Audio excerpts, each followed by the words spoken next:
Hey everyone, it's Chrono from the Headphone Show. Today with me I have the Moondrop Blessing 2.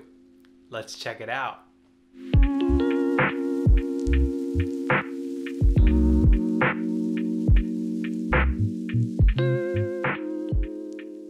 The Blessing 2, which retails for $319.99, is a mid-range offering from Moondrop, and it's sporting a 5-driver hybrid setup per each earpiece. So it has 1 dynamic driver and 4 balanced armature drivers per side. Now, I don't want to give too much away in this introduction, but I must say that the Blessing 2 is the IEM that has impressed me the most so far, and it's probably the headphone which I would single-handedly attribute my taking in the interest in the IEM market to. So before we get to why is that so, let's first cover the basics, starting off with packaging and accessories. Over the past year, Moondrop has garnered quite a bit of buzz around its brand and has undoubtedly become one of the largest players in the IEM market. So for those familiar with Moondrop, they'll know that one of the most prominent and recognizable features of the products is their packaging art. The Blessing 2's box then features a manga-style character. The art on the box changes fairly often, but as can be seen here on this late 2020 Blessing 2 box, the art here is inspired by the Christmas holiday. As for accessories, the Blessing 2 includes 6 different sets of rubber tips in a variety of sizes, a 3.5mm to 0.78mm 2-pin connector cable, and a gray Moondrop co-branded carrying case. The case is unfortunately a little large and can't really be pocketed, but it's still a nice addition, and overall I feel as though this is a well-rounded kit of accessories. Let's talk now about the Blessing 2's build and comfort. The Blessing 2's build is sincerely outstanding and feels significantly more premium than what I would expect to find in this price range. The 3D printed see-through resin shells that house the drivers feel rugged, and they beautifully showcase the precise assembly and drivers implemented in the Blessing 2. Additionally, each earpiece has a CNC'd stainless steel cover, with one of them featuring a laser engraved Blessing 2 logo.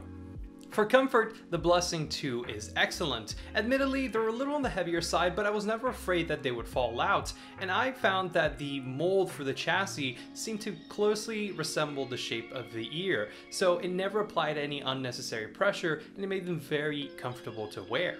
Important to mention is that the included ear tips made for a good seal, and with so many different size tips being included, I believe users won't have a hard time finding a good fit for these. I will warn though that these are fairly large IEMs, so for listeners with smaller ears, they might cause some mild discomfort.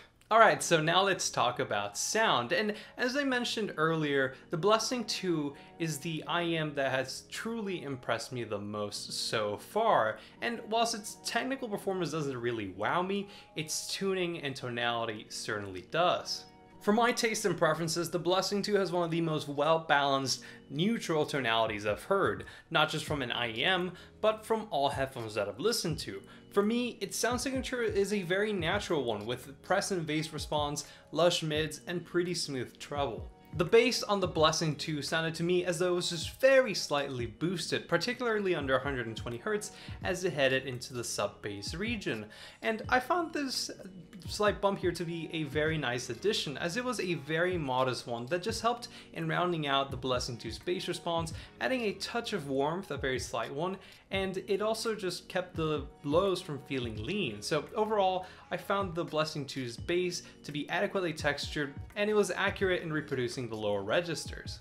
Moving along to the mids then, I think that this is where the Blessing 2 shines brightest. The mids here are even and linear with a very natural tonality to them. The mid-range presentation here is one I'd say is a realistic one, with a delightful voicing that makes for organic vocals and instruments.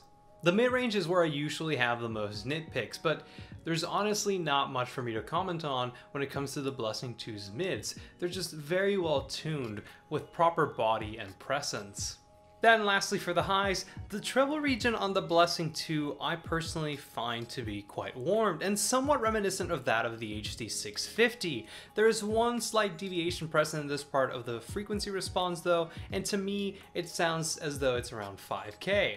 Whilst for the most part the treble here is smooth and relaxed, it does have a bit of a 5K peak, and as a result, It isn't super noticeable, but there is some minor glare as well as a bit of low treble sibilance. Aside from that though, I did think that the tuning for the highs here was pretty good and inoffensive. I don't think many listeners will find it fatiguing or piercing or anything like that. I do think that the Blessing 2 could have benefited from having just a little bit more presence in the air region above 10K, but it was still capable at conveying the tonal nuances in the upper registers. Moving on from tonality to technical performance, let's first talk about resolution. For detail retrieval, the Blessing 2 delivers very good performance. It makes for a listening experience that is nuanced and textured, as it reproduces musical passages with a well-defined structure and properly reproduces vocal and instrument tones across all registers. Compared to some of the higher end IEMs I've tried, like the Campfire Audio Andromeda 2020, the Blessing 2 seems to lag slightly behind for internal resolution, but to me it sounded as though it was actually pretty close, which is remarkable considering that it comes in at only around $300. Then as for spatial qualities, I think that amongst IEMs the Blessing 2 is pretty average. Compared to the IE300, I found the Blessing 2 had a significantly more intimate soundstage. I wouldn't go as far as saying that its presentation was claustrophobic, but it wasn't a particularly spacious one either. Imaging I found was pretty lackluster on the Blessing 2. It had fairly even distribution across the stage, but its stage was oddly shifted a bit forward, or at least that's what it sounded like to me. So things that I expected to be left or right, to me sounded more like front left or front right. Additionally, the Blessing 2 didn't really have the same capabilities for image depth as the IE300, so instrument lines weren't quite as distinct as I would have liked to have heard. Then finally, dynamics is a category where I think the Blessing 2 performs well. The bass tones here actually carry a bit of weight behind them, with a good sense of punch and slam that made for satisfying low tones. Despite not having nearly as much bass as the IE300, the Blessing 2 seems to have a bit more impact while still retaining all the snap and bite in the top end, making for an enjoyable and engaging listening experience. Alright, so now to wrap up this review, the Blessing 2 has been a top in-ear recommendation from audio enthusiasts, and even in the ever-changing IEM market, it's remained remarkably popular.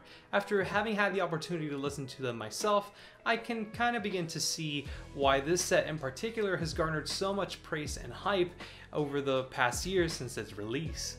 It's a truly delightful IEM to listen to, with an outstanding tonal balance that I think most listeners will enjoy, and solid all-around technical performance at a great price. From here onwards, I'll personally be using the Blessing 2 as a tonal benchmark for IEMs in the same way the HD600 has been my benchmark for over-ear headphones.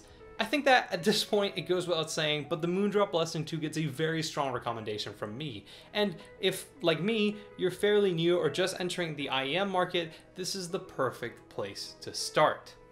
Anyways, that is all for me today. I hope you enjoyed this video or found it useful. If you did, do consider dropping a like. If you'd like to learn more about the Blessing 2 or other headphones, I highly encourage you to check out the review section available on headphones.com. For more headphone audio content, stay tuned by subscribing to the Headphone Show, and until next time, this is Chrono signing off.